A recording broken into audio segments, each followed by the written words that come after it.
কি করছো মা? কি করছো? এই লোটে মাছ। লোটে মাছ? আর কড়াইতে? কড়াইতে আর একটা রেসিপি লোটে মাছের। কটা লোটে মাছ হচ্ছে? দুটো। দুটো? দেখি। এটা এখন আলুটা ভাজছি। আচ্ছা, ওর উপরে ভাত হচ্ছে? এই একটা। আচ্ছা, এটা আলাদা হবে পালং শাক দিয়ে।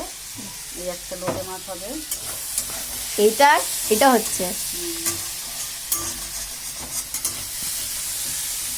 তোমার রান্না আলাদা করলাম। আমার রান্না ঢেঁড়সের তরকারি। আচ্ছা। ভাত হচ্ছে।